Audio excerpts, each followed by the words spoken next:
warahmatullahi wabarakatuh. Perkenalkan kami dari kelompok 1 pada mata kuliah analisis jaringan tanaman, tanah dan pupuk. Di sini kami akan mempresentasikan diskusi dari kelompok 1, yaitu pada materi preparasi sampel dalam kimia analitik atau analisis organik. Sebelum kita lanjut presentasi pada masing-masing individu dalam kelompok 1 ini, terlebih dahulu kami akan memperkenalkan diri. Pertama, perkenalkan saya Muhammad Rosa Putra dengan NIM D1B1180016. Saya berasal dari kelas B, sekaligus pembuka presentasi pada kesempatan hari ini. Selanjutnya, saya persilakan kepada teman kelompok saya untuk memperkenalkan diri. Silakan.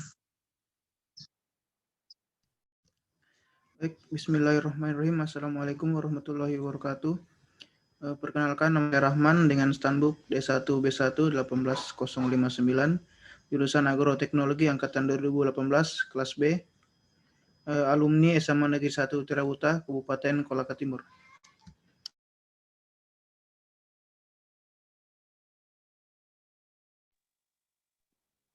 Baik, lanjut. Perkenalkan, nama saya Muslimah dengan NIM D1B1 18051 dari Agroteknologi kelas B. Asal sekolah saya dari SMA Negeri 1 Lasusua, asal saya dari Kolaka Utara. Assalamualaikum warahmatullahi wabarakatuh. Perkenalkan, saya Nama Jumira Tekni dengan NIM D1B1 18111. Asal sekolah saya dari SMA Sulawesi. Bismillahirrahmanirrahim. Assalamualaikum warahmatullahi wabarakatuh. Perkenalkan, nama saya Siti Masita dengan NIM D1B1 18063, jurusan Agroteknologi kelas B. Saya berasal dari Kabupaten Konawe. Selanjutnya, Assalamualaikum warahmatullahi wabarakatuh. Perkenalkan, nama saya Latina dengan NIM D1B1 17071 dari Kabupaten Muna, asal sekolah SMA 1 Negeri SMA 1 Lohia. Assalamualaikum warahmatullahi wabarakatuh. Perkenalkan, nama saya Wasali dengan NIM D1B1 18024 dari kelas Agroteknologi B, alumni SMA Negeri 1 Wangnyongi, Kabupaten Wakatobi. Oke, itulah tadi perkenalan singkat dari kelompok 1. Operator, materinya. Next.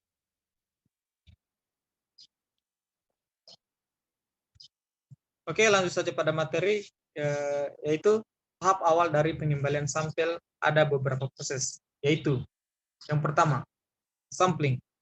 Pengambilan sampel primer adalah proses pemilihan dan collecting sampel yang akan dianalisis. Tujuan pengambilan sampel adalah pengurangan massa atau volume dari bit induk dengan sendirinya dapat bersifat massa atau heterogen. Yang kedua, yaitu pengangkutan dan penyimpanan sampel. Pada tahap ini, setelah utama diambil, sampel harus diangkut ke laboratorium analitik, perubahan karakteristik fisik atau kimiawi. Bahkan jika sampel primer yang representatif diambil, perubahan yang dapat terjadi selama pengangkutan dapat menimbulkan kesulitan dalam proses pengambilan sampel sekunder. Yang berikutnya yaitu pengambilan sampel sekunder. Persiapan sampel, proses pengambilan sampel adalah proses persiapan sampel sekunder yang dipilih. Persiapan sampel often dipandang sebagai hambatan besar terakhir dalam analisis prostetikal. Selama beberapa dekade terakhir, on-site arrival time telah dikhususkan untuk meningkatkan kecepatan analisis, mengembangkan atau membaikkannya data, menangani laporan. Next.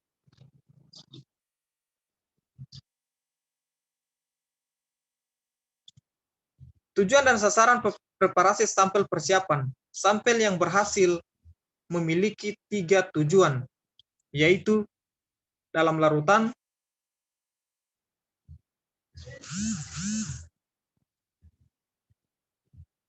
Yang kedua, bebas dari elemen matriks yang mengganggu. Yang ketiga, pada konsentrasi yang sesuai untuk dideteksi dan pengukuran. Yang berikutnya yaitu 2 tujuan utama sampel apapun prosedur present adalah pemilihan kuantitatif dan sejumlah langkah minimum kuantitatif. Teknik pemisahan dan prekonsentrasi dalam preparasi sampel. Ada 3 pendekatan dasar dalam mengukur analitik dengan adanya spesies pengganggu yang ditemukan dalam sampel matriks. Pertama, seorang dapat mempertimbangkan selektif analitikal, yakin analit dalam tempat tanpa perlu isolasi. Sebagai contoh, buah elektoral selektif ion dapat mencegah aliran lainnya. Pendekatan kedua, tanpa analit isolasi, adalah mengubahnya secara in situ menjadi spesies kimia lain. Contohnya adalah penambahan relakan kimia yang membentuk kompleks berwarna yang dapat diukur. Oke, next.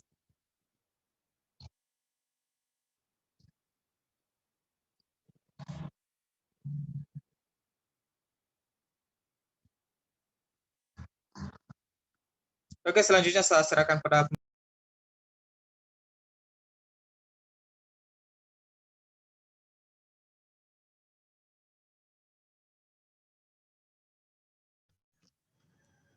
Baik,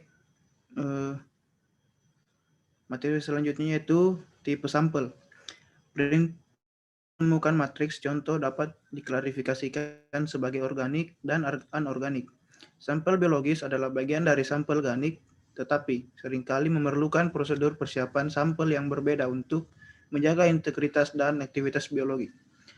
Analit organik sering diklasifikasikan lebih lanjut sebagai volatile, semi-volatile, dan non-volatile. Sampel awal dapat dalam berbagai bentuk, seperti padat, setengah padat, atau termasuk krim, gel, suspensi, atau koloid, cair, atau gas. Preparasi sampel untuk solid dan semi padat sampel. Ukuran sampel pengurangan. Sebelum persiapan sampel, zat padat atau setengah dapat padat harus dimasukkan ke dalam keadaan halus dibagi. Prosedur untuk melakukan operasi ini biasanya metode fisik, bukan metode kimia. Ada banyak metode yang mengurangi ukuran sampel padat. Penggilingan adalah metode yang paling sering digunakan untuk sampel padat dan keras. Secara umum, sebagian besar sampel akan secara termal tahan terhadap kerasnya penginderaan. Jika sampel sangat keras dan sulit untuk menggiling manuali, mortir berlian dianjurkan. Lanjutnya.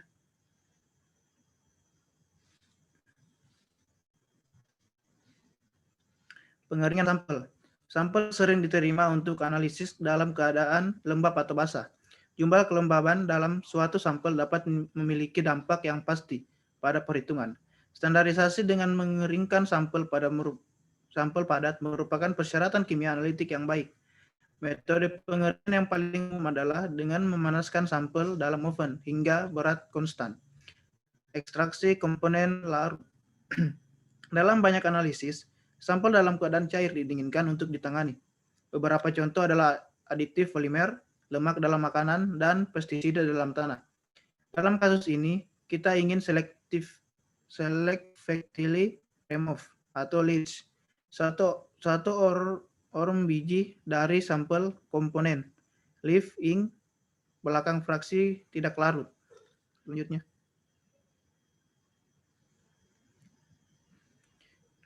Ekstraksi komponen larut. Yang pertama itu adalah klasik ekstraksi teknologi. Sebagian besar metode seperti ekstraksi dan pencucian Soxhlet telah ada selama lebih dari 100 tahun dan telah teruji waktu dan memberikan hasil yang diterima oleh sebagian besar ilmuwan. Badan pengatur seperti United States Environmental Protection Agency atau EPA dan Food and Drugs Administration atau FDA dan yang setara dengan negara lain menerima metode klasik ini untuk ekstraksi sampel padat. Modern teknologi untuk ekstraksi padat. Selama bertahun-tahun, para analisis telah melakukan tradisional metode persiapan sampel. Metode-metode ini telah teruji dan mereka familiar dengan proses dan prosedur. Namun, seiring dengan meningkatnya kebutuhan akan produktivitas, pengujian yang lebih cepat dan otomatisasi yang lebih banyak ekstraksi, teknik yang lebih baru dikembangkan untuk memenuhi persyaratan.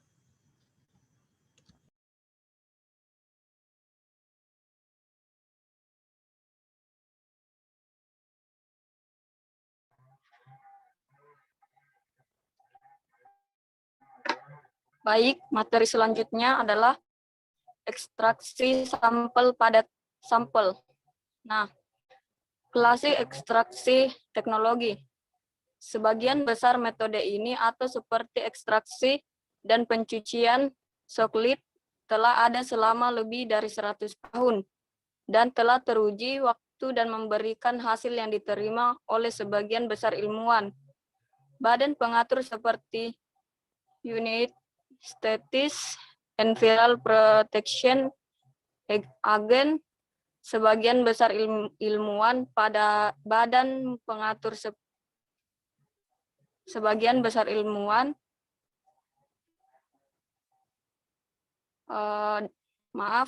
badan pengatur seperti United States Environmental Protection Agency atau biasa disingkat EPA dan Food and Drug Administration atau FDA dan yang setara di negara lain menerima metode klasik ini untuk ekstraksi sampel padat. Selanjutnya, modern teknologi untuk ekstraksi padatan. Nah, selama bertahun-tahun, para analis telah melakukan tradisional metode persiapan sampel. Metode-metode ini telah teruji dan mereka familiar dengan proses dan prosedur. Namun seiring dengan meningkatnya kebutuhan akan produktivitas, pengujian yang lebih cepat dan otomatis yang lebih banyak ekstraksi, teknik yang lebih baru dikembangkan untuk memenuhi persyaratan.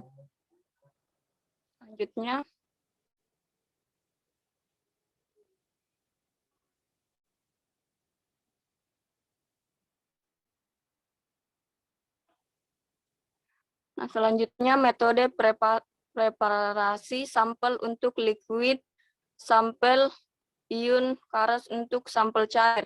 Liquid sampel memiliki keuntungan lebih dari sampel padat di bawah setidaknya satu langkah yang kurang pretreatment harus dilakukan.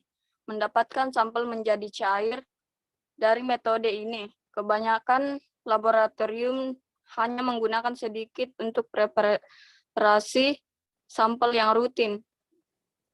Nah, selanjutnya ekstraksi pelarut atau cairan-cairan ekstraksi. Pelarut adalah salah satu metode preparasi sampel yang paling populer. Ketika dilakukan dengan dua IMI fase cair, scribble itu adalah kom hanya disebut cair liquid extraction atau LLE. Dasar di idea balik LLE adalah pemisahan komponen atau zat pelarut dari campuran dengan mempartisi mereka menjadi dua yang tidak tercampur sehingga tingkat atau fase zat terlarut partisi antara dua fase sesuai dengan relatif solub mereka ikat dan keseimbangan adalah stabil.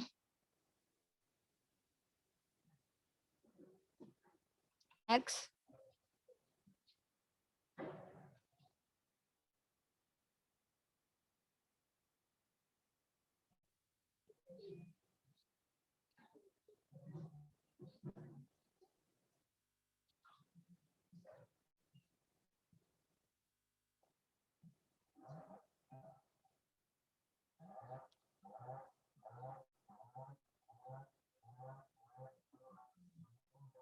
Next.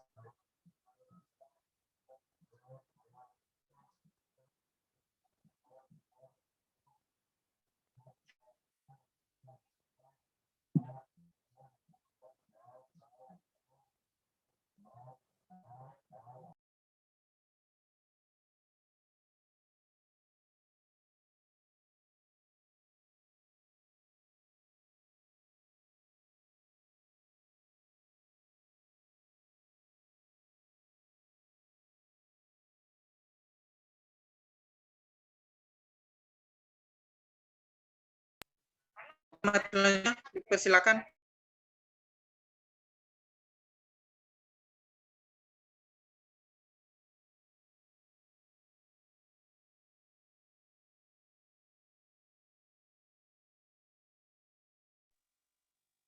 Baik, Oke.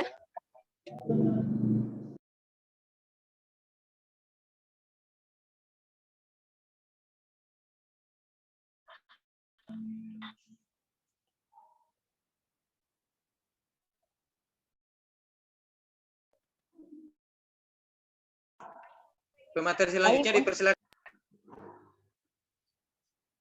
baik. Untuk meningkatkan value dari KG, beberapa pendekatan dapat digunakan. Yang pertama itu pelarut organik dapat diubah untuk meningkatkan kelarutan analit. Yang kedua yaitu jika analit merupakan ion atau terionisasi, dapat ditingkatkan dengan menekan ion yang untuk membuatnya lebih larut dalam fase organik. Yang dapat dilakukan dengan diekstraksi menjadi sebuah organik. Efek penggaraman dapat digunakan untuk menurunkan konsentrasi analit dalam air dengan penambahan garam netral ke fase air. Nah, singkatnya sebagian besar LLE dilakukan dengan corong pemisah sederhana dan dalam metode klasik biasanya puluhan mililiter volume yang digunakan. Dalam ekstraksi pelarut, spesies organik yang diinginkan dapat ditransfer ke salah satu fase tergantung pada kondisi yang ditentukan. Saat pelarut yang diekstrak ke dalam fase organik lebih mudah dipulihkan dengan penguapan melalui pelarutan. Sedangkan saat pelarut yang diekstraksi dalam fase cair dapat langsung diinjeksi ke dalam kolom HPLC atau fase terbalik. Untuk mengilustrasikannya, seseorang dapat memanipulasi kesetimbangan kimia untuk menghasilkan ekstraksi yang baik. Pertimbangan ekstraksi dari larutan air, jika fase air bisa nggak setidaknya 1,5 unit pH di atas konstanta ionisasinya, di mana amina dalam bentuk terprotonasinya akan tetap berada dalam fase air dan senyawa yang lebih larut dalam fase organik akan diekstrak.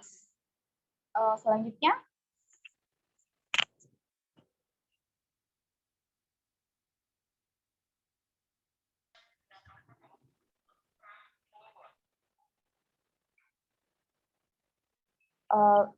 baik, jika kaya sangat rendah atau volume sampel yang tinggi menjadi hampir mustahil untuk dilaksanakannya, beberapa sistem ekstraksi volume yang wajar juga. Jika tingkat ekstraksi lambat, mungkin diperlukan waktu yang lama untuk keseimbangan yang akan diberikan dalam kasus Dalam kasus ini, cairan-cairan ekstraksi ion digunakan di mana pelarut murni didaur ulang melalui sampel berair. Nah, yang pertama yaitu preparasi sampel dalam kimia analitik atau analisis organik. Yang kedua yaitu ekstraksi fase padat, di mana teknik persiapan sampel selektif banyak digunakan yaitu reflecting, banyak klasik liquid click cairan. Metode ekstraksi dengan tujuan dari SPE adalah untuk mengurangi tingkat gangguan, meminimalkan volume sampel akhir untuk maks sensitivitas analit dan memberikan fraksi analit dalam pelarut kompatibel dengan teknik pengukuran analit. Dengan manfaat tambahan, SPE berfungsi sebagai filter untuk menghilangkan partikulat sampel. Teknik SPE isolat dan sampel matriks using fundamental yang sama seperti kromatografi cair klasik. Kedua SPE dan LC adalah proses migrasi diferensiasi di mana senyawa dipertahankan dan dielusi karena mereka mampu melalui media berpori dengan fase gerak mengalir. Baik, materi selanjutnya.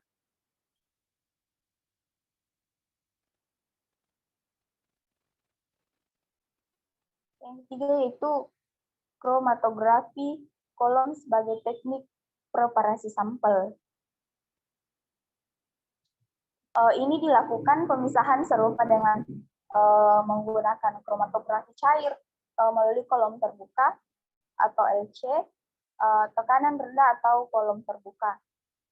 Adsorban seperti besar partikel silika gel atau tawa sinual atau menjadi besar internal diameter dengan diameter 1 sampai 5 cm dalam kolom kaca.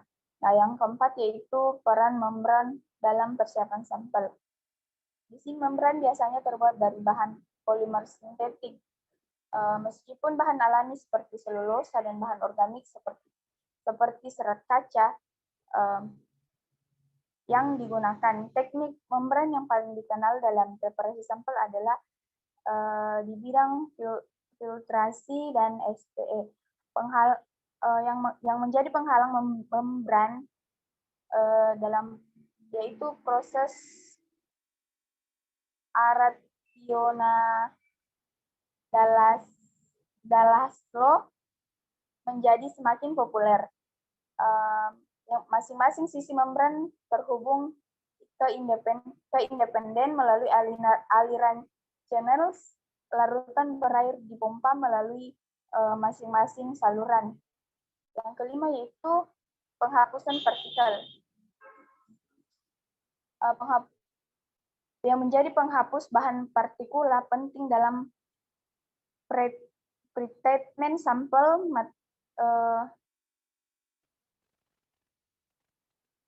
Partikula mungkin berasal dari sampel awal atau dimasukkan secara tidak sengaja dalam proses persiapan sampel yang bertingkat.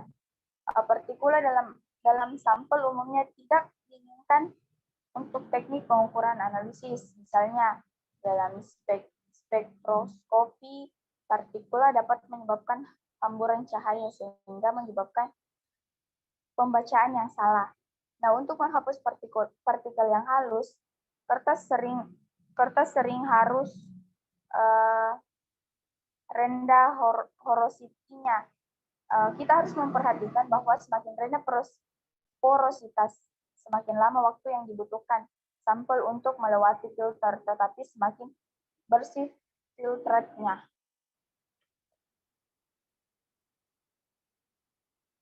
Next. Mungkin bisa dilanjut materi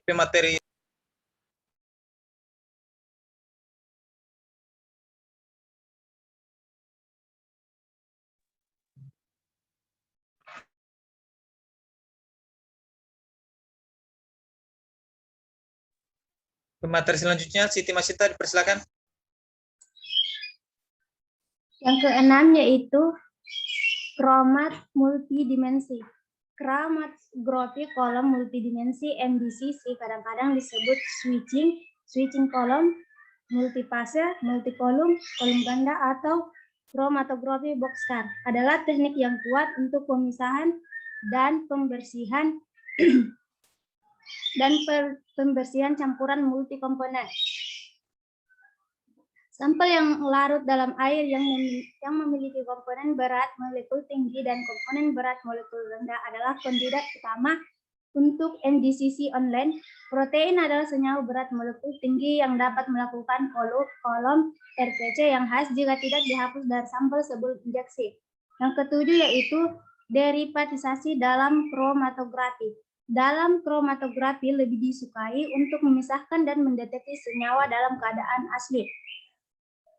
Senyawa tertentu mungkin tidak stabil pada suhu yang digunakan dalam GC atau tidak memiliki kromofor yang dapat mendeteksi untuk deteksi ultraviolet di HPLC. Dalam kasus ini, derivatisasi mungkin diperlukan.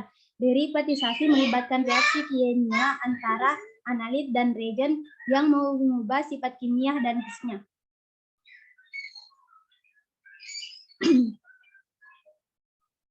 Nah, untuk mengubah struktur molekul atau polaritas analitik, untuk kromatografi yang lebih baik, untuk menstabilkan analit, untuk meningkatkan deteksi, untuk mengubah matriks, untuk pemisahan yang lebih baik, reaksi derivatisasi harus cepat dan setiap reaksi berlebih tidak boleh mengganggu analisis atau harus dengan mudah dihapus dari campuran reaksi. Preparasi sampel dalam kimia analitik. Analisis anorganik. Analisis kimia klasik. Analisis klasik adalah istilah kolektif yang digunakan untuk menggambarkan analisis yang langka. Pengukurannya adalah penentuan gravimetri atau titrimetri. Analisis instrumental adalah istilah kolektif yang digunakan untuk analisis yang langka. Pengukurannya. Gravimetri adalah determination dari elemennya atau spesies melalui pengukuran massa. The real product equivalent tidak larut dari reaksi kimia yang ditandai melibatkan bahwa elemen atau spesies. Titrimetri adalah penentuan elemen atau spesies melalui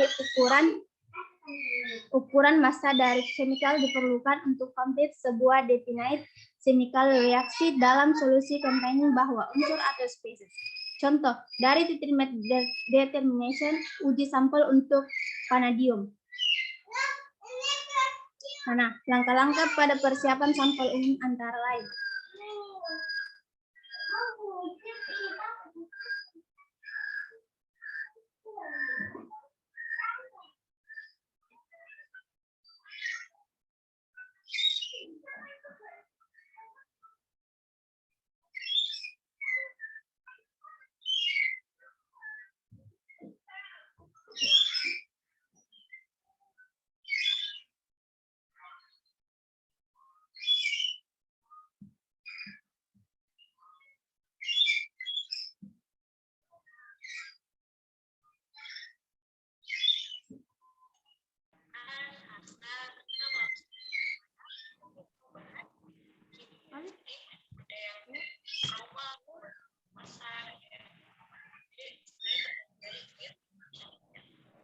Baik, saya selanjutnya. Pengambilan sampel. Pada saat pengambilan sampel, semua analisis, baik klasik ataupun instrumental, anorganik atau organik, mengharuskan analisis untuk memulai dengan jumlah sampel yang diketahui, kecuali dinyatakan lain. Diasumsikan bahwa analisis didasarkan pada masa kering sampel. Pengeringan sampel. Sampel yang representatif telah obtained. Sebagian besar analisis dimulai dengan pengeringan sampel. Metode yang digunakan setelah untuk pengeringan yaitu liofilisasi, oven gravitasi konvensional, oven forced air, dan kesetimbangan dalam desikator di atas pengeringan yang sesuai. Oven vakum, kesetimbangan dalam desikator, oven vakum dan oven inframerah dan 5. Beberapa metode mungkin mempercepat proses, tetapi dalam kasus lain bahan itu sendiri mungkin tidak mengiring secara lengkap atau lambat direproduksi. Tujuannya bukan untuk mencapai berat badan yang sama di semua sampel, tetapi untuk mencapai persentase besar yang sama dari air sisa masing-masing. Selanjutnya, sama epidemiologi, sama promosi kesehatan. Kalau kita udah saya serahkan kepada Wasali.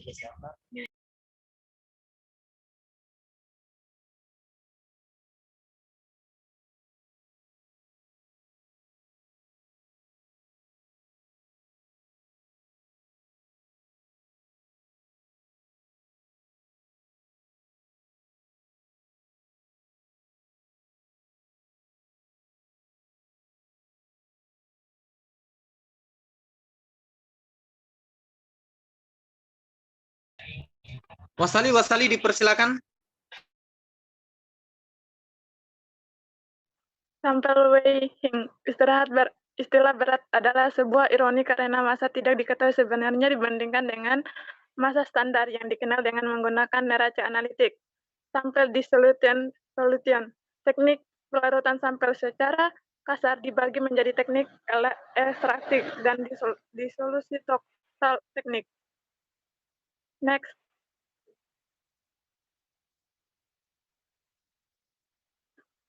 Ekstraksi, prekonsentrasi, dan pemisahan. Langkah untuk melakukan ekstraksi atau pemusatan awal ada dua, komplementari tergias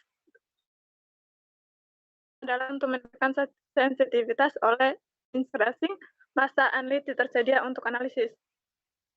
Prosedur konsentrasi mungkin melibatkan ekstraksi dengan agen perangkat dalam ventilasi pertukaran ion, pengedapan, pembersihan, elektrodeposisi, atau prosedur lainnya. Next.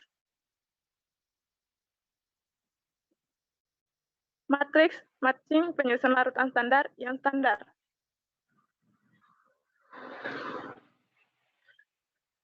Keuntungan dari sampel preparasi. Persiapan sampel dapat digunakan untuk mencapai sejumlah tujuan yang biasanya tidak bisa dicapai dengan instrumental. Perpisahan atau ekstraksi dapat digunakan untuk menghilangkan analitik dan menghilangkan interferensi dari sampel. Next. Kuantitatif pengukuran.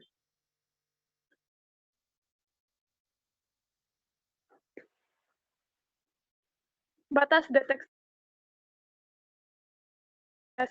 Suatu teknik jelas tidak berguna jika tidak dapat mendeteksi analitik dalam sampel. Akibatnya, kriteria kemampuan yang diantisipasi dari setiap metode yang dipertanyakan untuk mendeteksi analitik pada tingkat yang diharapkan dalam sampel yang diteliti. Next.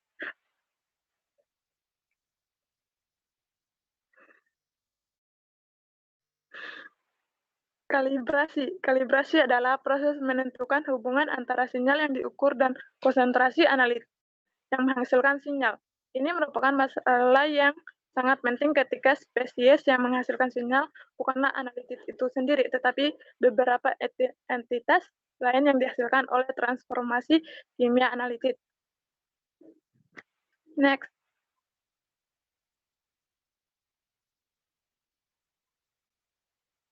Gangguan kontaminasi dan kehilangan analitik. Inferensi adalah konstitusionen pada apapun dari sampel yang bertindak sedemikian rupa, sehingga mempersulit proses penghitungan analitik. Inferensi dapat dengan mudah dibagi. Banyak teknik seringkali mengharuskan analitik diubah menjadi spesies lain yang kemudian dideteksi.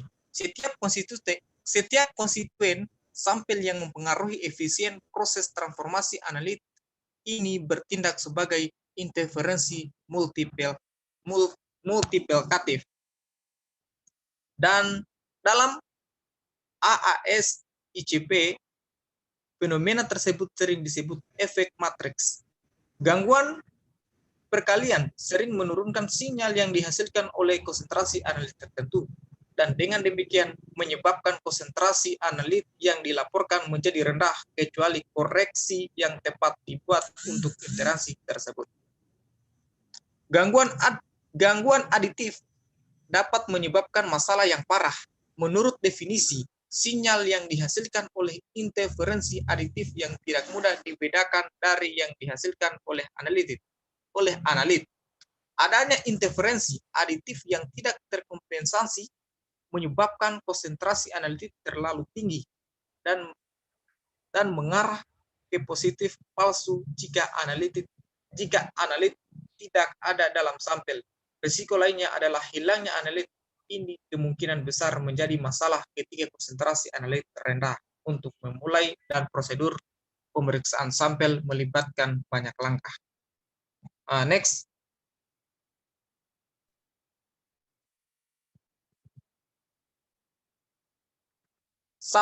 Oke, itulah hasil presentasi dari kelompok 1. Lebih dan kurangnya kami mohon maaf. Kita tutup dengan ucapan billahi taufik wal hidayah. Wassalamualaikum warahmatullahi wabarakatuh.